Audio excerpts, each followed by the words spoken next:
Cascade Hoops Talk, bringing the world NAIA basketball one podcast at a time.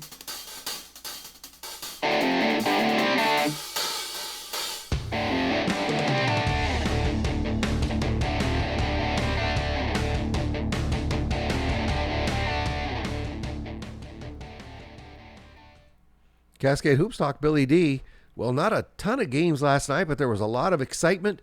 We're going to get to that. We're also going to have Trent Miller. He's the head men's basketball coach at Morningside, the Mustangs. So we're going to get him today as well. But let's just kick it off. First, let's start with a little bit of news. So big surprise come out this morning. Danny Neville resigned at Jamestown. Obviously, it was a big surprise to everybody. You know, Jamestown was talking to the D2 conference up there about switching. The GPAC caught wind of it. The GPAC basically kicked him out of the GPAC. So then Jamestown was conferenceless. I think they had made a deal to go to the North Star, but things definitely in upheaval in that athletic program. And then today Danny says, okay, I'm leaving. So it seems to be in a bit of turmoil. I think the best thing all of us can do is really hope for the best. Jamestown athletics are traditionally some of the best in the NAI. Danny Neville's a great guy, one of the better coaches in small college basketball. So I think the hope all the way around is for both Jamestown athletics and for Danny Neville to all come out of this where they want to be. So why don't we get right to the top 25? Big news tonight, Montana Tech lost to Dickinson State. They're a feisty bunch. 87-78. They go to 5-1. Take a look at that game. You know, it was a gutsy comeback effort.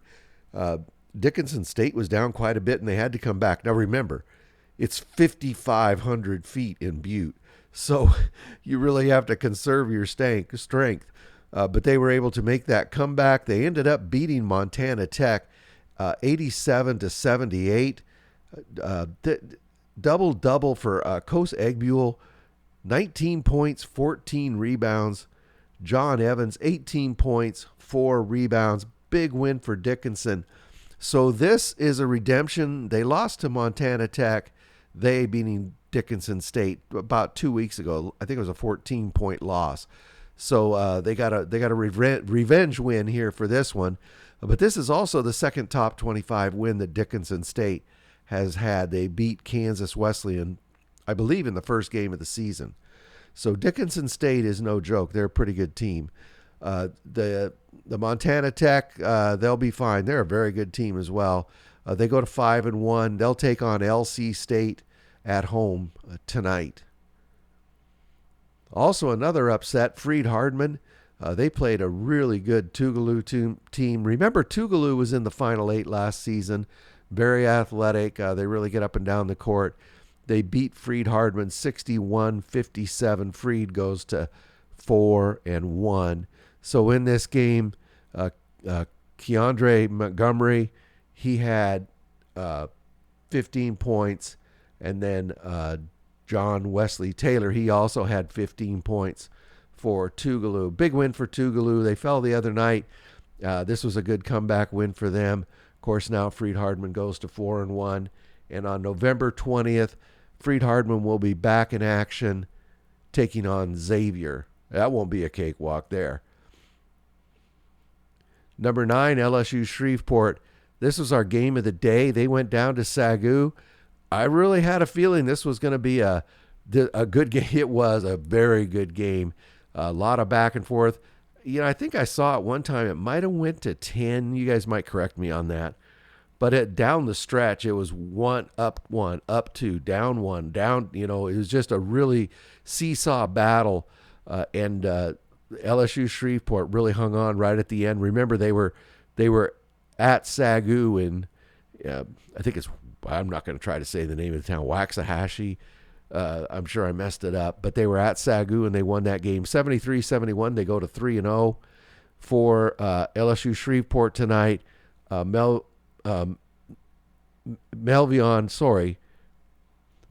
Flanagan, I think I mispronounced his last name. He had 23 points, 4 assists, and then Josh LeBlanc, 13 points, 6 rebounds. So they both played good game. LSU Shreveport's at 3-0. And then on November 21st, they're going to play UNT Dallas. Also tonight, number 16 Mobile back in action. They haven't played in over a week, but they go to 5-1 tonight. They just put a crushing on Thomas. They beat him 102-65. Here's Trent Moy, 30 points. Ezra McKenna, look at this night, 21 points, 18 rebounds. 18 rebounds, 5 assists. He had a night. So big win for Mobile. They go to 5-1. They'll play Faulkner on Saturday. So I'll be at Jessup or at Warner Pacific this weekend on Friday. And then on Saturday, I'll be at Multnomah. Jessup's going to be up for a couple games. Good chance to go out and cover some competitive basketball games and, get some player and coach interviews. So look for that this weekend. We'll have another show out on Monday. But before I let you go, we have Trent Miller, Morningside basketball. Cascade Hoops Talk, Billy D. Hey, I got Trent Miller. He's the head men's basketball coach, Morningside Mustangs. Welcome, Trent. Thanks for being on the show. Hey, Billy. Thanks for having me. Rumor has it you had a game last night, kicking off GPAC action over in Seward, playing Concordia. Talk about that's a tough place to go, isn't it? Yeah, going down to Seward on a Wednesday night, they had a really nice environment, a lot of people out. Both rosters have a bunch of Nebraska kids on them, so I think a lot of the families were able to come out and see both teams play, which was it made for a really, really good environment, a really good atmosphere. Not an easy place to play by any means. I thought I was really impressed with the night that Eli Doble had on the road. 35 points, 7 rebounds, and Joey Scoff, 26.7 rebounds. And then Brendan Buckley, he pulled in 11 rebounds. The boards won you that game. Talk about those guys first. It takes a committee when you're going against the likes of a Noah Shutt and Tristan Smith, those guys who are so good on the glass and so explosive and strong. It really does take a committee to beat them on the glass. And I was very proud of, Eli and Buck and some of our guys stepping up and just hunting down boards, especially in big possessions late down the stretch. We missed a couple shots, and they just extended those possessions, and we needed every one of them. So certainly a tall order, but just very proud of the intensity that they showed on the glass last night. A hallmark from a spectator side, a hallmark of this game was everybody shot lights out. But like you just said, you out rebounded them by 15, I think, if the numbers remind 11 offensive boards. But I think the rebounds won it. Yeah, both teams shot a pretty high percentage, and I think both defenses were working. I think it was a situation where you kind of saw some of the skill sets. I mean, they had a number of guys knock down big shots. I thought we got some guys to places where they could be successful, getting Eli to his spots near the rim, getting some high percentage shots that way. So there weren't a ton of boards to go around, and just grateful that our guys were able to grab some of those loose ones and edge them out in the glass. You mentioned Concordia's Noah Shutt. He's a real deal, isn't he? He had 23 and 6 last night, but he's a heck of a basketball player, isn't he? Yeah, Noah's as tough as they come.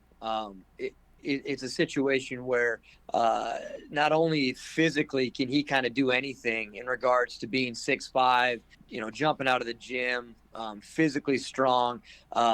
His skill set has just continued to grow. And is a guy that can back you down, can shoot a set three, can handle the ball in transition. The guy can really do it all. So it's definitely a situation when you play a guy like that, it's all hands on deck. It's not one guy's going to get a look at him defensively. I thought Buck did some nice things. We placed Brendan Buckley on him to start the game, but it was defense by committee and trying to make his shots as difficult as possible. The reality is a guy with that skill set, he's going to get some buckets no matter what game he plays in. Can we limit the second chance opportunities? Can we limit how comfortable he's he is when he shoots the ball. That's what we're trying to do. I got to ask you about just the G-Pack in general. I mean, last night I thought I was funny. I put out a tweet that said G-Pack basketball kicks off tonight. Everybody's tied. But wait, in 3 months, they'll all be within a half game. Yeah.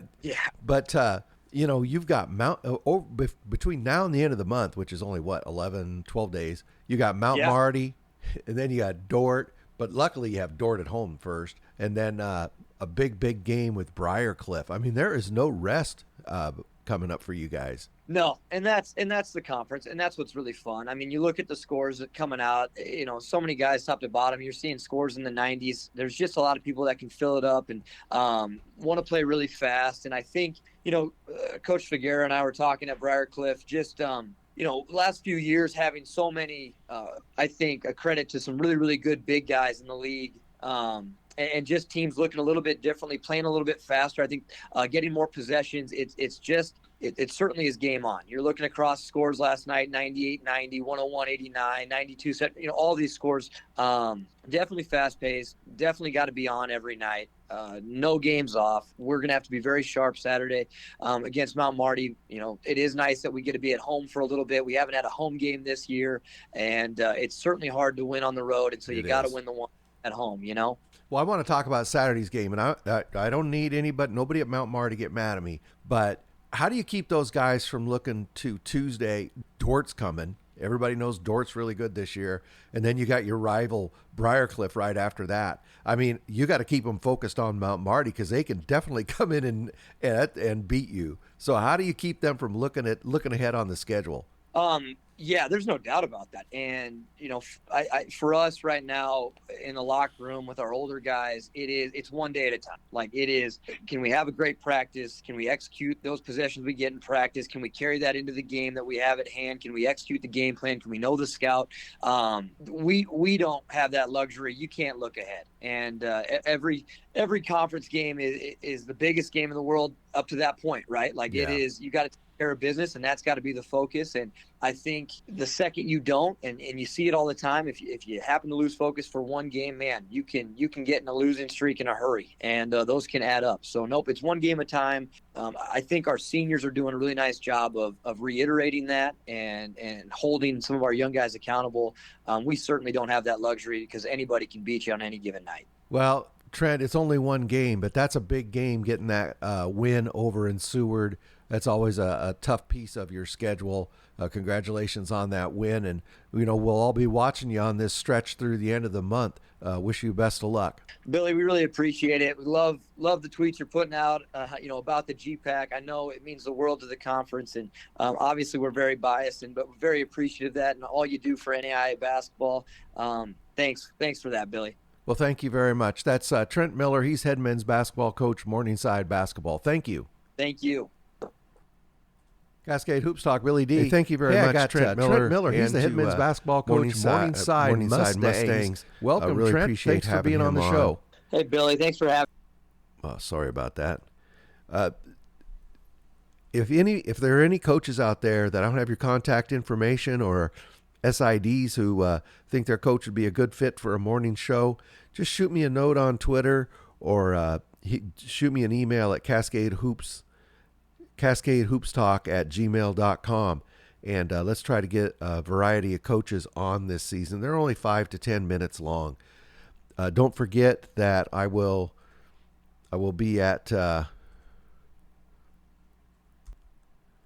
Friday. I'll be at Warner Pacific when Jessup is there, and then Saturday I'll be at Multnomah as they take on Jessup. I really enjoy getting out to the gym. Obviously, it's more fun than sitting here at my table recording the show, but to interact with the coaches and the athletes and the fans and the parents, it's really a lot of fun. So we'll be there. Follow us. We'll be back. The show will be back Monday morning as we go through all the top 25 action of the weekend. But this weekend, follow us on Twitter and YouTube. You don't need an account or anything. Just type in Cascade Hoops Talk on YouTube, and I post up all the courtside coach and player interviews there. This is Billy D, Cascade Hoops Talk, and we'll see you Monday. Thank you for our podcast. Please like and subscribe. Get out to your local NAIA school because NAIA basketball is the best entertainment value in America.